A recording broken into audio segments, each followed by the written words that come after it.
늘 항상 얘기하고 싶었던, 여러분들과 꼭 나누고 싶었던 주제를 얘기를 하려고 아주 귀하신 분을 모셨어요.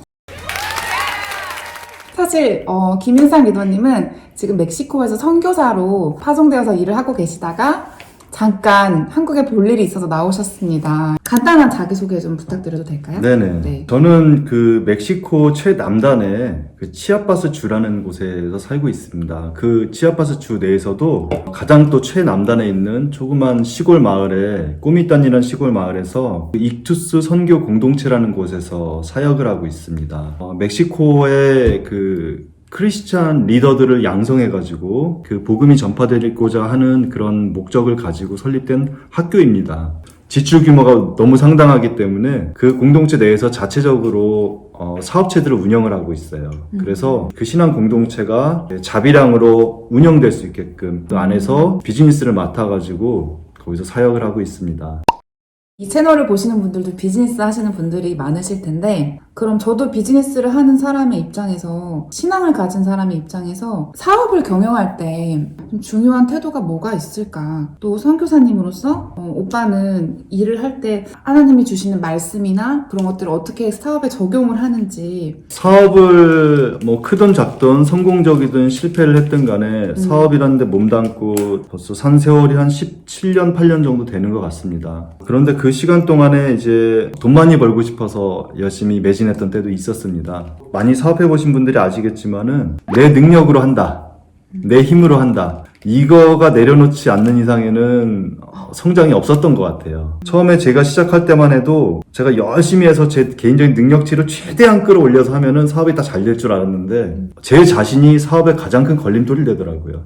그래서 일단 그 생각들을 내려놓게 됐었고, 그리고 그 사업체가 처음 이제 시작할 때는 그거 통해서 무슨 돈 많이 벌고 싶고, 마치 내가 생각한 아이템이나 내가 생각한 사업 계획들이 대박이 날 것만 같고, 맞아. 이런 마음이 하다 보니까 자연스럽게 제 마음 가운데 이것은 내 것이다 라는 마음이 굉장히 강했던 것 같아요. 근데 그 마음도 내려놓지 않으면은 사실상 사업이 성장이 좀 어렵지 않나, 이런 것들을 제가 좀 개인적으로 깨달은 거고요. 사실상 우리가 내 것이라고 믿고 사는 모든 것들, 굳이 사업체뿐만이 아니라 내 가정, 내 가족, 내 옷, 내 돈, 내 음식, 내 집, 내 차, 이 모든 것들이 온전히 내 것일 수가 없다라는 것을 혹시 생각해 보셨는지요? 저는 3년 전에 한번 큰 사고가 있었어요, 멕시코에서. 그래서 죽음을 직면하게 됐었고, 그 죽음을 직면한 가운데서 이렇게 윤정 리더와 이렇게 있듯이 예수님과 페이스 투 페이스로 이렇게 만날 수 있는 기회가 있었습니다. 그때 많은 것들을 배우고 깨달았지만은 그 중에 하나, 큰 깨달음 중에 하나가 무엇이었냐면은 제가 그 순간에 가져갈 수 있는 게 아무것도 없다라는 것이었어요. 제가 이 땅을 살면서 내 것이라고 믿었던 그 모든 것들 중에 일부도 아니고 정말 아무것도 가져갈 수 없다라는 거. 그런데 만약에 우리가 이 땅에서 영원히 살 수 있다라고 하면은 그 내가 가진 내 것이란 것이 진짜 내 것이 될 수 있겠죠. 하지만 실제로 우리 모두가 언젠가 이 땅에서의 삶을 마감한다라는 것이 확실하다고 하면은 제가 내 것이라고 믿고 사는 이것이 내가 살아있는 동안에 맡아놓는다 라는 개념 이상으로는 실질적으로 어려울 것 같아요. 내 것이라고 믿었던 그것이 제가 이 세상에서의 삶을 마감하는 순간 바로 제 것이 아닌 것이 됩니다.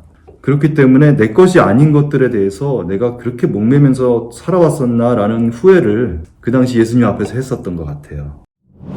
그럼 비즈니스를 한다는 건 내가 어떤 목표를 정하고 그 목표를 향해 도전하는 거고 또 그러는 거잖아요. 근데 거기에 내가 욕심이 당연히 들어갈 수가 있고, 네. 물질적인 것들을 소유하기 위해서 또 도전할 수도 있는 건데, 그럼 그런 거는 크리스찬으로서는 다 뭐 불필요하다는 의미로 받아들여야 되는 건지. 아니요, 불필요하지 않죠. 제가 비즈니스를 좋아하는 이유는 무엇이냐면은, 뭐 사람마다 비즈니스의 정의는 다 다를 거예요. 그런데 저 같은 경우는 비즈니스라는 게 사실은 이제 무에서 유를 창조하는 업종이라는 생각을 가지고 있어요. 제 개인적인 생각입니다. 비즈니스를 하면서 저는 그 하나님의 그 창조의 섭리와 지혜들을 많이 생각을 하게 돼요. 하나님의 창조는 사실은 아무것도 없는 그 무에서 뭔가를 만들어낸 창조라 그러면 사실 우리가 하는 비즈니스라는 것은 이미 하나님이 주신 모든 자원들 가운데서 우리가 무엇을 빼서 어떻게 조합을 할 것이냐, 이제 그런 수준의 창조이기는 하지만은 결국은 그 과정을 통해서 이 땅에 많은 사람들이 유익을 누리게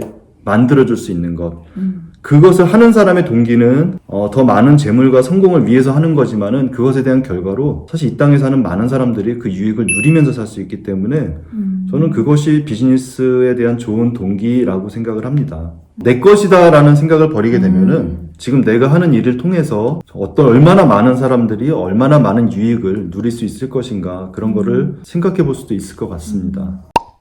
내려놓는다고 하셨잖아요. 네.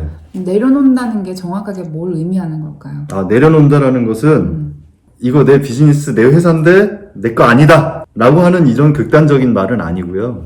단지 나를 위해서 존재하는 것이 아니고 단지 나의 쓰임을 위해서 존재하는 것이 아니고 언제든 이것이 필요하면 그 필요한 것을 위해서 사용되어지고 나눌 수 있다라는 어떤 그런 개념을 말씀드리는 것입니다.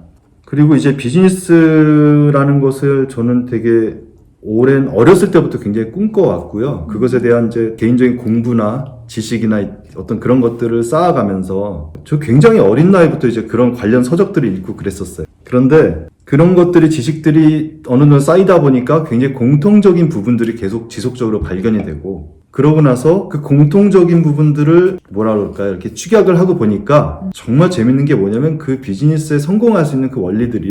성경에 다 써 있었다라는 것입니다. 사실 성경 하나님 말씀 안에는 굉장히 많은 삶의 지혜들과 원리들이 있어요. 아까 말씀드렸던 사고 이후에 어떤 이 성공이라는 것보다 우리가 좀 더 본질적으로 추구해야 될 것들이 있다라는 것을 좀 깨닫게 되면서 물론 그런 성공의 원리들을 나누는 것이 좋습니다. 굉장히 좋고 많은 사람을 이롭게 할 수 있겠지만은 그럼에도 불구하고 설사 그것을 모르더라도 우리가 반드시 알아야만 한 그 본질들이 성경의 말씀에 담겨 있기 때문에 지금은 이제 그것을 주로 나누는 삶을 살고 있습니다. 하나님께서 주신 원리들이 성경에 써 있는 그 원리들이 우리의 삶에 그 시대의 변화와 상관없이 계속해서 적용되는 이유들은요. 그것이 저는 저렇게 생각이 돼요. 하나님께서 이 땅의 창조주이시라는 것에 대한 분명한 증거라는 생각이 들어요. 하나님께서 창조하셨고 그 창조하신 분이 주신 원리이기 때문에 시대와 문화에 상관없이 보편적으로 인정되어지고 받아들여지고 작동하고 있다는 것. 그런데 그 원리들은 사실 우리가 하나님을 알든 모르든 인정하든 인정하지 않든 하나님을 믿든 안 믿든 상관없이 우리에게 주어지는 이 땅의 삶의 원칙들입니다. 그렇기 때문에 하나님 몰라도 저는 성공할 수 있다라고 생각합니다. 하나님 몰라도 돈 많이 벌 수 있고요. 하나님 몰라도 많은 사람들한테 인정받고 얼마든지 살 수 있습니다. 손드는 일마다 정말 그 마이다스의 손이라고 손만 대는 일마다 다 잘 되고 모든 사람들이 부러워하는 그런 라이프 스타일도 얼마든지 가질 수 있다라고 생각을 합니다. 하지만 혹시 그 성경에 출애굽기라는 그 성경을 아실지 모르겠어요. 그 이스라엘 백성을 하나님이 애굽에서 건져내시고 홍해라는 그 바다를 가르고 거기에 건너서 광야 생활을 이제 하게 됩니다. 광야에서 40년이라는 그 생활을 하게 되는데 그때 광야 생활을 하고서 하나님이 그 이후에 약속하신 것이 있었어요. 그새 젖과 꿀이 흐르는 정말 그 비옥한 가나안이라는 그 땅을 이 백성에게 주시겠다는 약속을 하셨었어요. 그리고 그 땅에 들어가기 전에 광야라는 곳에서 훈련을 하시고 하나님을 알아가는 과정들을 겪게 하셨는데 그때 이스라엘 사람들 곧 우리와 같은 성정을 가진 그 사람들이 얼마나 하나님을 거역하고 하나님 말씀을 듣지 않고 하나님이 인정하지 않고 하였으면 하나님이 나중에 이렇게 말씀하셨어요. 그래 그 가나안 땅 젖과 꿀이 흐르는 그 가나안 땅 내가 니네 줄게. 내가 약속했으니까. 내가 니네들 그 땅에 들어갈 수 있게 해줄게. 그리고 내가 내 천사들과 사자들을 니네 앞에 먼저 보내서 니네가 들어갈 수 있게끔 평탄하게 다 만들어줄게. 그렇게 내가 니네한테 한 약속을 지켜줄게. 하지만 나는 니네랑 같이 가지 않을 거야. 이 말씀을 하십니다.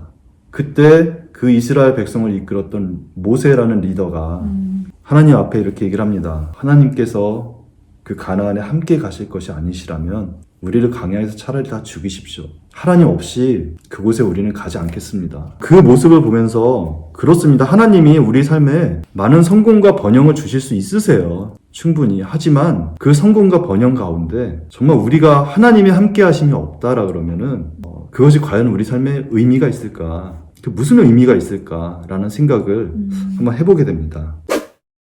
혹시 또 하나님을 잘 모르는 분들이 계실 수 있잖아요. 그리고 저도 여전히 항상 하나님 모르는 사람들에게 하나님을 어떻게 전할까 그런 고민이 되게 많은데 하나님을 왜 잘 알아야 되고 하나님이 누구신지 어떻게 잘 알 수 있을까? 네. 모르는 사람들에게는 이게 되게 중요한 부분일 것 같아요. 되게 중요하겠죠.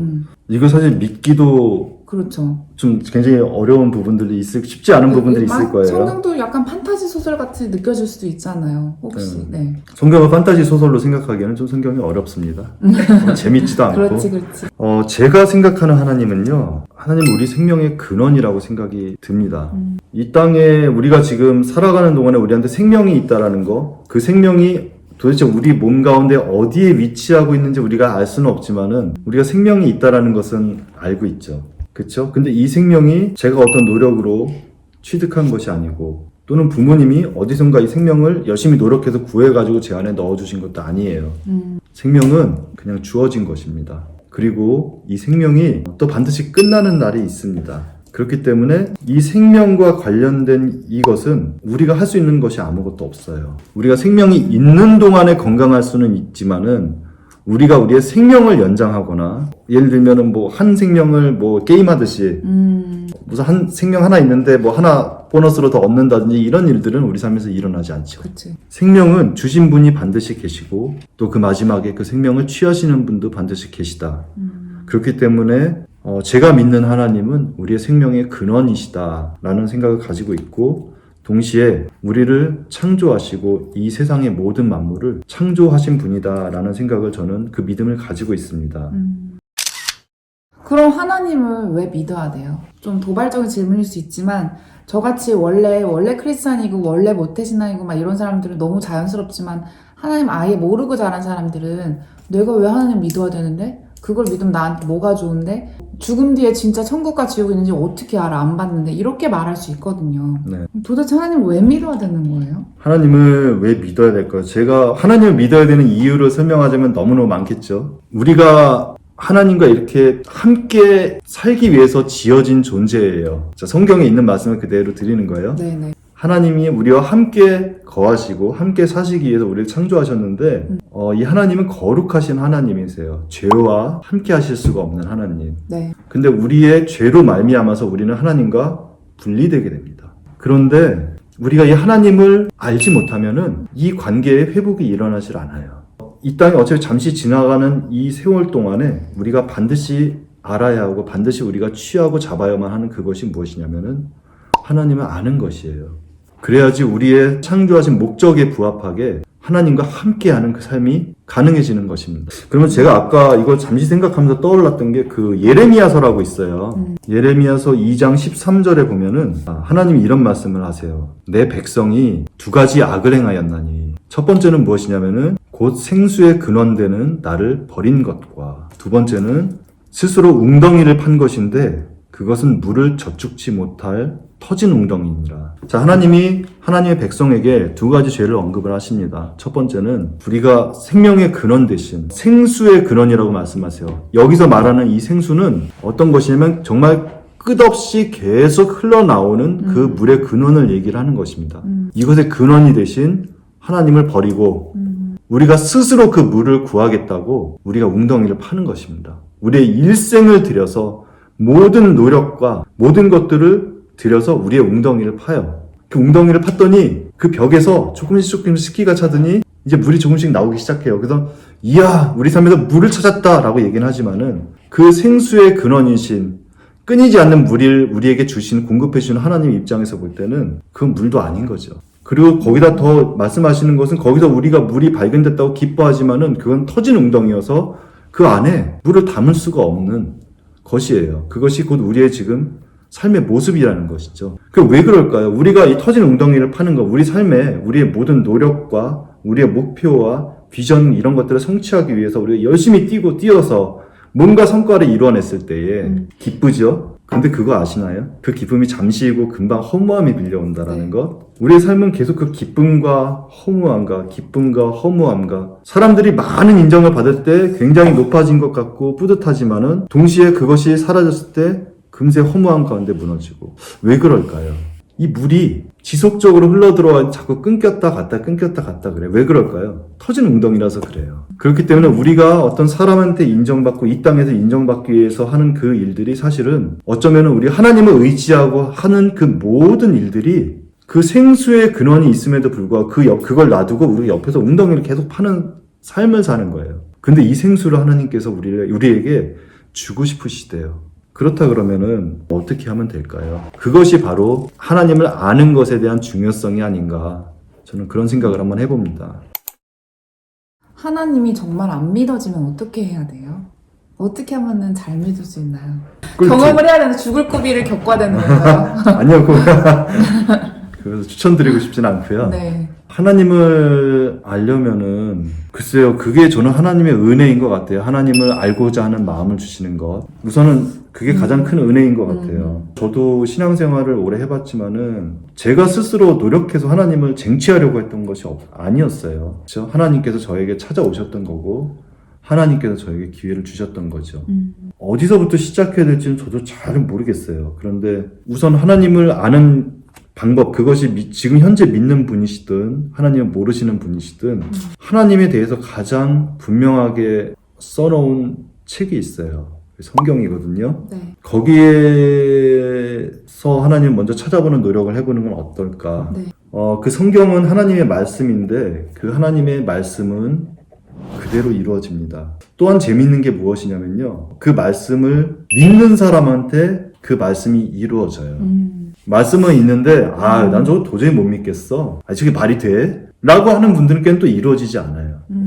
하나님은 어떤 그런 본인이 하신 말씀들에 대해서 믿고 믿지 않고 하는 것에 대해서 굉장히 중요하게 보시는 것 같아요. 근데 우리도 그렇지 않나요? 사실 알고 보면 네. 누군가 내가 말을 했는데 그 말을 믿고 이렇게 해주는 사람한테 내가 뭐라도 도와주고 싶고 그쵸. 뭐라도 더 해주고 고맙고. 싶고, 그쵸? 너는 떠들어라. 네 말은 내가 하도 한 귀로 듣고 한 귀로 흘리고 네 말은 진짜 믿을 수가 없다라고 한다 그러면 내가 한 말들에 대해 지켜서 그 약속들을 지켜서 뭔가 해주고 싶은 마음이 좀 안 들겠죠. 어떤 그런 우리의 일상적인 모습 가운데서도 사실 하나님과의 공통점들을 좀 발견해요. 왜냐면은 하나님께서는 우리를 하나님과 가장 닮은 자로서 창조하셨거든요. 그리고 우리 안에 굉장히 하나님과 닮은 성향들이 있어요.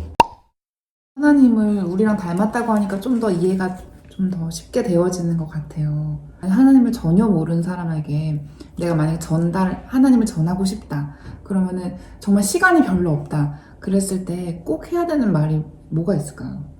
저는 그런 경우에는 복음만 딱 전할 것 같습니다. 저에게 만약에 정말 조금밖에 없는 한정된 시간밖에 없다 그러면은 복음의 정의부터 알려주세요. 복음이라는 것은 성경에도 굉장히 많이 나오는 단어예요. 교회에서는 굉장히 흔한 단어이긴 한데 이 복음이라는 말은 예전에는 그렇게 흔했던 말이 아니고 그렇게 쉽게 사용할 수 있었던 말은 아니에요. 오로지 그 황제에게만 쓸 수 있었던 단어예요.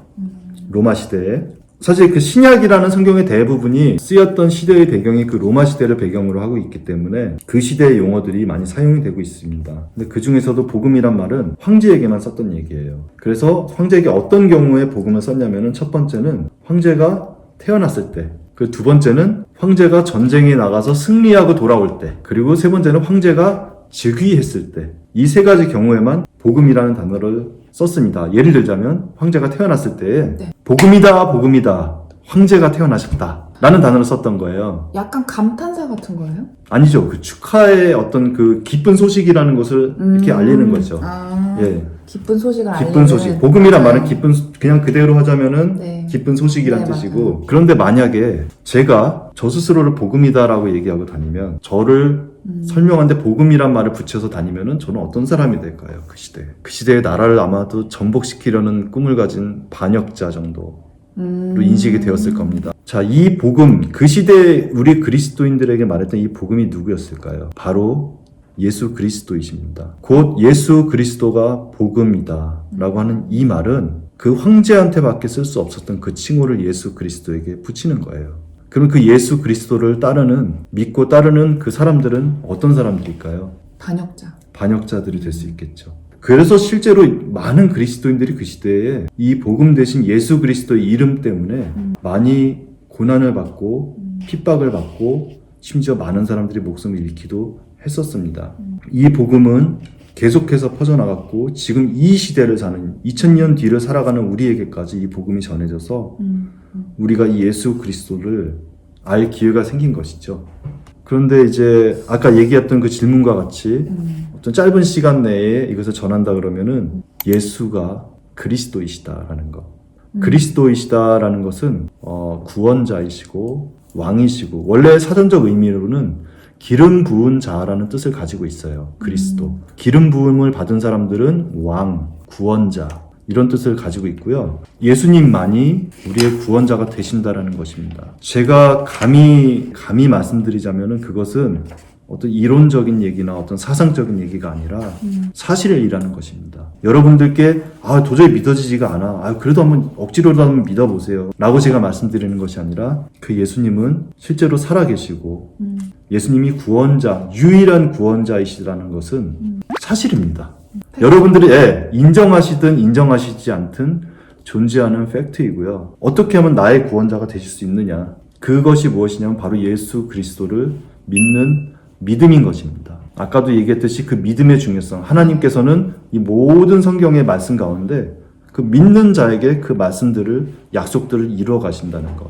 예수가 그리스도인 것을 내가 믿기로 결심한 그 사람. 근데 이 예수를 믿는다라는 것은 정확히 무슨 뜻이냐면요. 아마도 상식적으로라도 예수라는 사람이 2000년 전에 예루살렘에서 십자가에서 처형됐던 그 일은 누구나 아실 겁니다. 역사적 사실로도. 네. 그런데 이 예수님이 십자가에서 그때 죽으셨던 것, 왜 죽으셨는지, 그 죄의 어떤 청년이 왜 죽으셨는지, 그 이유를 아는 것. 예수님이 십자가에서 죽으신 그 죽음은 본인의 죄의 죄값을 치르기 위해서 거기서 사형을 당하신 게 아니에요. 본인은 죄가 하나도 없으셨는데 다른 누군가의 죄 때문에 거기서 죽으실 수밖에 없었던 거예요. 그것이 무엇이냐면은 바로 저의 죄 때문이었습니다. 이 시대에는 우리가 죄를 지어도요, 그것을 해결하고 그 죄값을 치르는 여러 가지 방법들이 있어요. 네. 뭐 반성문을 쓸 수도 있겠죠. 벌금을 낼 수도 있고, 우리가 무슨 구치소 같은 데 좀 살다 올 수도 있고, 사회봉사를 할 수도 있고, 여러 가지 법에 명시된 죄값을 치르는 방법들이 있습니다. 하지만 이 성경에서 하나님께서 죄를 다루시는 방법은 하나입니다. 바로 죽음입니다. 하나님의 가지신 기준은, 죄에 대한 기준은 바로 죽음입니다. 하나님께 돈 얼마 드린다고 해서 죄를 사함을 받을 수 없고요. 우리가 하나님 앞에서 얼마 시간 봉사한다고 해서 죄사함을 받을 수가 없어요. 그 죄사함을 받는 유일한 방법은 죽음입니다. 여기서 말하는 죽음은 우리가 육체가 죽는 것에서 더 나아가서 영원한 죽음을 말하는 거죠. 그렇습니다. 영원한 죽음을 얘기하는 것입니다. 그 개념이 사실 많이 없는 것 같아요. 한 번 죽으면은 그 죽음 뒤의 세상에 대해서 사람들이 잘 모르고 또 생각하지도 않고 그 세상에 대해서 그 세상에 대해서 네 혹시 해주실 말씀이 있으신지. 우리가 이 땅에서 사실은 오래 살지 못하죠. 지나온 세월들이 사실 돌아보면은 그냥 한순간과 같이 지나가지 않았었나요? 맞아. 우리의 삶이 그처럼 그 한순간으로 축약되어 버릴 만큼 굉장히 빠른 짧은 시간입니다. 그런데 이것이 끝이 아니고 하나님께서 분명히 말씀하시죠. 영원한 나라가 있다는 것이에요. 우리가 이 땅에서의 생명을 가지고 사는 것은 80년, 90년 건강하면, 하지만은 그 이후에 심판이 있고 그리고 그 이후에 영원한 삶이 주어진다는 것이에요. 그런데 그 영원한 삶은 두 가지 길밖에 없어요. 하나님과 함께 하나님 나라에서 영원히 사는 방법이 있고요. 또 하나는 지옥이라 불리는 데에서 영원히 우리의 죄값을 치르면서 죽는 방법이 있습니다. 자, 그러면은 우리가 지옥에 간다라고 하면은 우리 죄 때문에 가는 거예요. 다른 게 아니고 내 죄 때문에. 왜냐, 하나님이 그 죄를 다루시는 그 기준이 바로 죽음이기 때문에. 그럼 그 누가 과연 하나님 나라를 갈 수 있느냐? 누가 천국에 갈 수 있느냐? 그 죄를 용서함을 받은 사람만이 갈 수 있습니다. 그 죄의 사함을 받은 사람만이 갈 수 있습니다. 왜냐면 죄인이지 않은 사람이 없으니까. 그렇습니다. 무조건 예. 다 사함을 받아야 돼요. 네. 그 사함을 받을 수 있는 방법이 우리 노력으로는 가능한 방법이 없다라는 것이죠. 죄 사함을 받을 수 있는 유일한 방법으로 하나님이 주신 것이 무엇이냐면 자기 하나님의 아들 되신 예수를, 그 죄 없으신 예수를 십자가에서 죽이신 것입니다. 그 예수를 믿는 사람, 그 예수를 그리스도로 믿는 그 사람들에게 내가 죄 사함의 은혜를 주시겠다라는 거예요. 조금 더 이렇게 프로세스 같이 이해를 해보자면은, 네. 예수님, 십자가에 돌아가신 예수님을 내가 나의 구세주로 영접했을 때, 받아들였을 때 어떤 일이 일어나냐. 내가 가지고 있는 모든 죄들, 내가 해결할 수 없는, 내가 해결하겠다라고 굳이 한다 그러면 내가 죽을 수밖에 없는, 죽어서 영원히 지옥에서 그 죄값을 치러야 되는 이 죄. 이것이 내가 예수를 믿는다고 할 때에 예수님에게 모두 전가가 됩니다. 저의 죄가 근데 없어지는 것이 아니에요. 저의 죄의 값이 치러지는 것입니다. 죽음으로써. 그걸 누가 치르셨냐? 하나님의 아들 되신 그 예수 그리스도께서 치르신 것입니다. 그런데 그 사건이 아무에게나 일어나는 것이 아니고요. 믿음으로 받아들이는 사람에게만 그 사건이 나의 사건이 되는 것입니다. 내가 예수 그리스도는 나의 주이십니다. 예수 그리스도는 나의 구원자이십니다. 이것을 내가 믿고 의지할 때에 예수 그리스도께서 나의 죄 때문에 나의 죄를 뒤집어 쓰시고 십자가에서 그 죄값을 대신 치르셨습니다. 이것을 믿을 때에 저의 모든 죄가 예수님께 전가가 됩니다. 동시에 하나님의 아들로서 가지고 계신 그 죄 없으심, 그 의로우심이 저한테 오게 됩니다. 그렇기 때문에 제가 잘한 거 아무것도 없는데 그 하나님 나라에 들어갈 수 있는 자격이 주어지는 것이에요. 그리고 그 예수 그리스도께서는 그 스스로의 죽음으로 인해서 저의 죄값을 치르신 다음에 그 다음에 사흘이 지나서 성경에서 말씀하셨던 것처럼 부활하셨어요. 부활하셨고 그 예수 그리스도께서는 2000년 전에 부활하시고 사라지신 게 아니라 지금도 지금 이 순간에도 살아서 우리와 함께 하고 계십니다. 그것이 우리가 하나님을 알아야 되는 이유가 되지 않을까요? 지금 살아계신 예수 그리스도와 우리가 알고 함께하고 사는 것이 그것이 우리가 하나님을 알아야 되는 이유가 되지 않을까요? 저는 그런 생각을 한번 해봅니다. 다른 종교들은 다 죽은 신을 믿는 거잖아요. 죽은 신이 아니라 없는 신인 것 같아요. 신이 아닌 걸 믿는 거죠. 그쵸. 근데 그 개념이 이제 뭐 일반인들이 봤을 때는 뭐 그게 그거지 이렇게 보는 수도 있고. 그럴 수 있습니다. 예. 네. 제가 그것이 사실이라고 말씀드릴게요. 지금 뭐 사실은 여러 종교를 가지고 여러 신들을 믿는 사람들이 있었고 이거는 지금 시대만의 어떤 그런 행태가 아니고요. 그건 뭐 역사 가운데서 항상 있었던 일입니다. 제가 사고 후에 죽음에 직면했을 때에 그때 계셨던 유일한 분은 다른 신들이 아니더라고요. 오로지 예수님만 계시더라고요. 그리고 그 예수님께서 저의 살아온 삶에 대한 심판을 거기서 하십니다. 병원에서 예수님을 만난 게 아니라 제가 사고 후에 한 24일간 의식이 없는 채로 있었어요. 그 의식이 없는 채에서 제가 지금 어떤 꿈 같은 스토리를 말씀드리는 것이 아니에요. 이렇게 제가 있었던 그곳은 실제로 존재하는 곳이었고요. 이렇게 대화할 수 있고 냄새가 느껴지고 맛이 느껴지고 만질 수 있고 느낄 수 있는 굉장히 피지컬한 공간이었어요. 그곳에서 예수님을 만나게 됐던 거고요. 그리고 그곳이 이 땅의 삶이 끝난 모든 사람들이 실제로 또 살게 될 곳이에요. 그런데 그곳에서 심판이 있다라는 것이에요. 우리가 이 땅에 살아온 세월들에 대해서.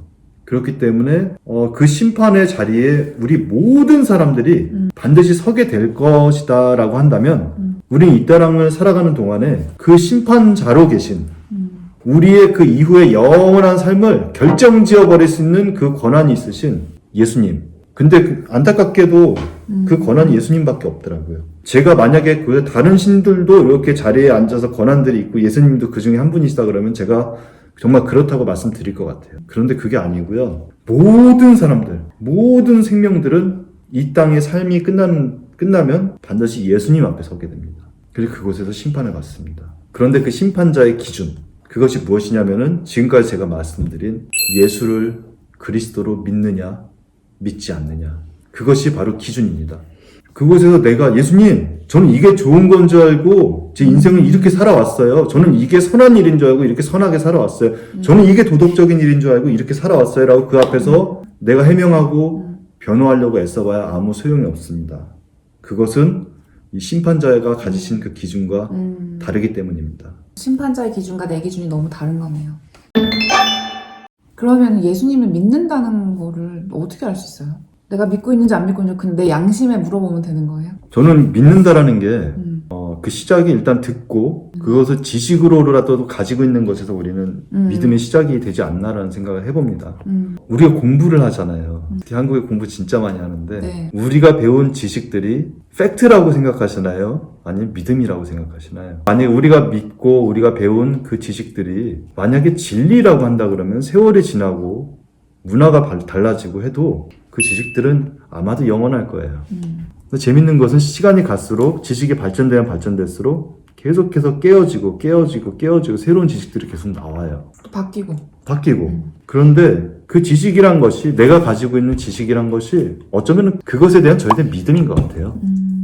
그렇기 때문에 어떤 지식들을 보면은 정말 말도 안 되고 논리도 정말 엉망진창이고 이렇게 그런 지식인데도 불구하고 사람들이 굽히질 않아요. 그 지식을 가지고 있는 사람들이 그 뜻을 굽히질 않아요. 그것이 정말 너무나 논리나 이런 데 취약하고 그럼에도 불구하고 왜 그럴까요? 그게 팩트이기 때문에 그럴까요?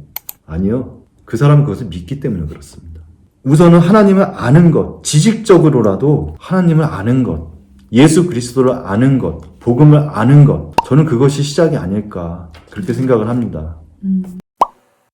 크리스찬으로서 바른 신앙을 가진다는 게 뭘까? 저 그 생각 되게 많이 하거든요. 바른 신앙. 내가 지금 신앙생활 잘하고 있는 건가? 이 정도 하면 되는 건가? 하나님 기뻐하실까? 뭐 그런 것들? 네. 여러분, 근데 오늘 윤정 리더가 하는 질문들이 정말 쉽지 않은 질문들이에요. 질문 하나가 책 한 권씩인 거 아시죠? 사실 제가 지금 머릿속에서 엄청 지금 생각하면서 대답을 하고 있는 건데 제가 이 윤상 리더님이니까 가능하니까 제가 부탁을 드리는 거예요. 굉장히 똑똑한 오빠라서 네. 정리해서 말씀해 주세요. 네. 뭐였죠? 맞아요. 바른 신앙에 바른 신앙. 네. 이게 정답이란 게 있지가 않습니다. 그래서 더 어려운 것 같아요. 제가 생각하는 바른 신앙은 주인이 누군지 아는 것? 저는 그것이 바른 신앙이라는 생각을 합니다. 내게 주어진 생명. 저의 심장이 제가 엄마 뱃속에서 만들어졌을 때부터 뛰기 시작했어요. 그리고 지금까지도 계속 뛰고 있습니다. 이 심장은 제가 넣어준 것도 아니고 제가 강화시켜준 것도 아니고 제가 열심히 뛰라고 해서 뛰는 것도 아니에요. 저의 의지와 상관없이 지금도 뛰고 있고 언젠가는 이 심장이 멈추는 날이 옵니다. 그쵸? 근데 주신 분을 기억하는 것, 그리고 실제 이 삶에 마치 내가 주인인 듯 행세하고 살지만 내가 주인이 아니다라는 것, 주인이 있다라는 것을 인정하는 것, 저는 그것이 바람직한 신앙이 아닌가라는 생각을 합니다. 그 주신 분을 기억하는 것, 내게 생명을 주신 분을 기억하고 내게 수많은 은혜들을 주신 분을 기억하고 내가 이 땅에 살아갈 수 있게 모든 걸 공급하신 그분을 기억하는 것. 그리고 그것이 나의 노력으로 얻어진 것이 아니다라는 것. 나의 삶의 주인은 내가 아니고 하나님이십니다. 그것을 인정하면서 사는 삶이 저는 바람직한 신앙생활이 아닌가라는 생각을 해봅니다. 근데 또 오빠 제가 어렸을 때부터 봤던 사촌 오빠잖아요. 근데 제가 어렸을 때 봤을 때 오빠는 자기계발도 관심이 많고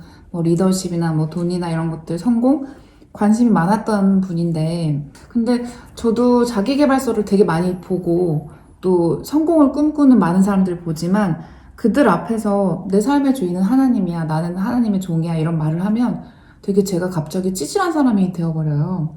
뭔가 네 삶의 주인은 너지 왜 하나님한테 너를 맡기냐 이렇게 반응할 때도 있고 저도 그동안 읽어온 자기계발서에서 배웠던 것들이랑 그 성경에서 하나님 말씀하시는 거랑 너무 다르니까 혼란스러울 때가 있었어요. 근데 이런 것들이 이제 비즈니스에서 적용을 어떻게 해야 되는지, 내 삶에 어떻게 적용해야 되는지 그런 것들도 하나하나 좀 정리가 될 것 같아요. 네. 윤상 리더님도 과거에 또 열심히 자기 개발을 했던 순간도 있었을 거고 그때를 비추어서 지금 어떤 마음으로 신앙생활을 하고 계신지 궁금해요. 저는 윤정 리더가 얘기한 부분들이 이해는 됩니다. 저도 그렇게 느꼈던 세월들이 있었고요. 그런데 모르겠어요. 저 같은 경우는 예수님이 계신 걸 이제 확신하게 돼서 그런지 모르겠는데 제 삶의 주인이 예수님입니다라고 고백하는 것이 너무 자랑스럽습니다. 저는 그것이 찌질하게 느껴지지 않습니다. 그리고 어쩌면은 그 사도 바울이 얘기했던 것처럼 제가 그렇게 중요하다고 생각하고 공부해왔고 노력해왔던 많은 지식들과 이런 것들이 그 예수 그리스도를 아는 지식에 정말 그 생명을 살리는 그 지식에 비하면요 너무 보잘것없어요. 그게 제 개인적인 생각입니다. 그 지식들이 의미가 없다는 뜻이 아니고 그 지식들이 가치가 없다는 뜻이 아니지만은 그 예수님을 발견했을 때 하나님을 알았을 때의 그 가치가 얼마나 소중한지 늘 감사하고 더 그 이름을 더 높여드리고 싶고 더 사랑해드리고 싶고 더 인정해드리고 싶고 이제 그런 것들이 생기는 것 같아요. 제가 너무 부끄러워지는 그 질문을 하고 나서 너무 감사한 시간이었어요. 혹시 지금 앞에 청중이 한 분 계시는데 질문 있으시면은 지금 해주세요. 뭐 제가 떠오르는 거는 뭐 잠언 이런 것도 있고 잠언에 많이 있죠. 잠언에 많이 있어요. 네. 거의 다. 거의 다는 아니고 거의 다는 아니지만은 꽤 있지. 또 어디 있는지 가르쳐 드릴까요? 구약인가요? 구약이에요. 뭔지 알 것 같긴 아니에요? 유대인들이 돈을 많이 버는 이유가 있어요. 기독교인들은 신약을 많이 의지를 하고요. 유대인들은 구약을 많이 의지하죠. 구약에 그런 게 많이 나와 있구나. 어디예요? 어디 구약에? 그래요? 500원 줄게. 500원. 그게 어디 있냐면은 신명기에 많이 있어요. 신명기가 어떤 책인지는 아세요? 대충? 모세가 이스라엘 백성을 출애굽을 시켜서 광야 생활을 시작해요. 그렇죠? 시내산 앞에서 하나님과 이스라엘 백성 사이에 언약을 맺어요. 네. 언약. 이건 계약이에요. 그리고 그건 뭐냐면 너희들 이제 너희가 내 백성이 되기 위해서 너희들은 이거 지켜 라고 하나님이 말씀하시는 거예요. 계약서상 명문화해서 그렇게 해서 하나님이 내가 너희 하나님이 되어줄게 해서 이스라엘 백성에게 일방적으로 요구하시는 그것만 있을까요? 너희가 이렇게 하면 나도 너한테 이렇게 해줄게. 하나님의 약속을 지키시겠다라는 그 계약서. 그것이 바로 신명기입니다. 그 신명기 안에는 소위 우리가 이 땅에서 복받고 살 수 있는 방법들이 하나님의 약속들이 다 들어있어요. 우린 이제 신명기를 읽는 거예요. 신명기 독파. 자기계발서 필요 없어.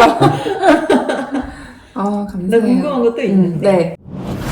뭔가 이렇게 선포 그런 막 자기의 학원 이런 거를 되게 많이들 하잖아요. 저도 궁금해요. 나는 나는 될 잘 거야. 된다. 아. 100번 쓰고 막 네네. 그런 것들에 그런 게 의미?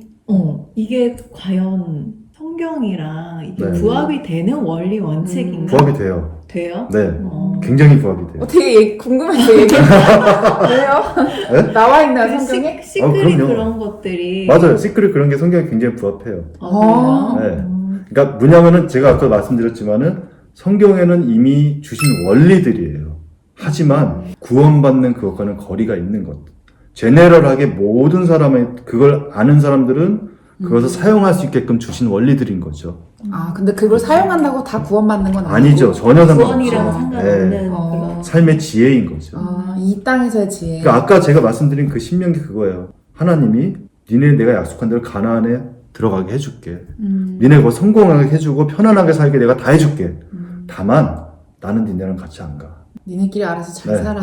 그 원리들 시크릿이나 이런 원리들 네. 따라서 얼마든지 성공할 수 있어요. 하지만 거기에 하나님이 함께 하시지 않는다 그러면 그 성공이 아무 의미가 없어요, 사실은. 이제 아까 그것을 말씀드리고 싶었던 것이고 시크릿 원리를 설명해 드릴까요? 네. 아까 그 학원? 네. 왜 그런 게 왜 눈이 더 동그래지지? 이런 거 있는데 나보다 더 궁금해하는 건데 아, 되게 궁금했는데 만약에 그게 맞는 게 아니면 안 하려고. 만약에 맞는 거면 저도 하고. 확실하게 알고서 하려고요. 시크릿이나 아까 말씀하신 학원 뭐 이렇게 자기가 이렇게 하는 것들에 대해서 네. 가장 그 베이스가 되는 게 무엇인가요? 베이스? 나에 대한 믿음. 믿음이죠. 그쵸. 믿음을 바꾸는 행동을 하는 거예요. 그쵸. 시크릿은 네. 내가 원하는 것을 이제 믿음으로 바꿔가는 과정인 거고요. 학원을 막 그렇게 말을 던지는 거 나는 지금 아닌데 그렇죠? 그건 내가 그런 믿음을 갖기 위한 거예요. 맞죠? 네네. 자, 그럼 성경에 믿음은 무엇이라고 설명되어 있죠? 바라는 것들의 실상. 또 보이지 않는 것들의 증거. 맞아요. 소리잖아요. 그러니까 믿음을 내가 바꾸는 네. 과정이다. 내가 믿는 바대로 이루어져요. 그게 원리예요. 하나님이 이 땅을 창조하실 때 주셨던 원리예요. 구원도 믿음이 베이스예요. 그렇기 때문에 믿음은 그 바라는 것들의 실상이에요. 그러니까 내가 무엇을 바란다고 해서 그 믿음을 가졌을 때 그 언젠가 실상이 되는 거예요. 보이지 않는 것들에 대한 증거를 내가 이미 가진 것. 심지어 어떤 사람은 그러죠. 그 미래에 내가 성공할 모습을 그리는데 그걸 이미 현실로 땡겨와서 네. 현실화시키라고. 네네네. 내가 이것을 지금 당장 이미 누리고 있는 것처럼. 네네네. 그게 믿음이거든요. 결국 믿음의 원리를 다 활용한 거예요. 시크릿도 마찬가지고요. 하나는 믿든 안 믿든 상관없이 적용될 수 있어요. 하지만 그 믿음이 히브리서에 그 믿음은 바라는 것들이 실상이요 보이지 않는 것들의 증거니라는 일반적인 원리를 제시하신 그 밑에 하나님 말씀하세요. 내가 기뻐하는 믿음은 두 가지가 있어. 첫 번째, 하나님을 계신 것을 인정하는 믿음. 두 번째는 하나님 열심히 찾는 자들에게 상 주시는 이심을 믿는 그 두 가지입니다. 믿음은 제너럴합니다. 그 원리는. 하지만 그 안에서 하나님이 기뻐하시는 믿음은 이것이에요. 좀 설명이 되나요? 엄청 명쾌하게 딱 설명이 됐어요. 100번 쓰기를 이제 믿음에 대한 말을 써야겠어요. 하나님에 대한 믿음 100번 쓰기. 진짜 그러면 그것이 네. 현실이 될 네. 거예요. 아마.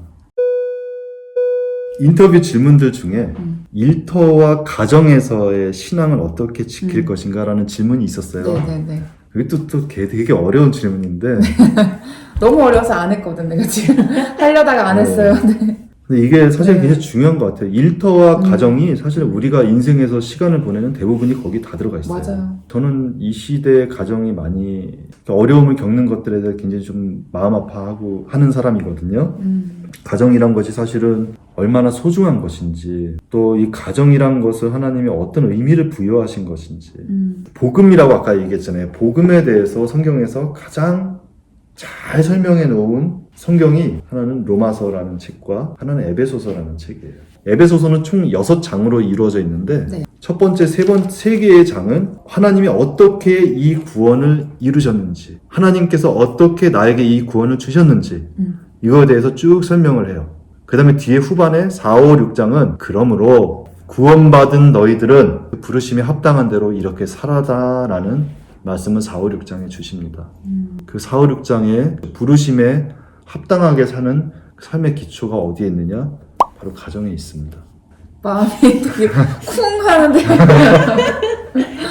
네. 그 가정이라 하면 진짜 뭐 가정에서의 일상도 있지만 관계, 네. 부부 관계, 자녀와의 관계, 뭐 부모님과의 관계, 여러 가지가 다 있죠. 네. 우리가 예수 그리스도를 믿음으로 구원받았다라고 하면은 그 하나님을 우리 삶의 주인으로 인정한다라고 그러면은 그 하나님이 주인 되심이 우리 가정 안에 바로 서야 돼요. 내 가정 안에 바로 서야 돼요. 내 자녀들도 하나님을 주인으로 인정할 수 있어야 되고 네. 그 가정의 주인이 하나님이 되시는 것 우리가 그것을 힘써야 될 필요가 있는 거예요. 이거는 놔두고 나가서 잘하는 것 그러면 아이들이 상처를 많이 받겠죠. 혼란스럽겠죠.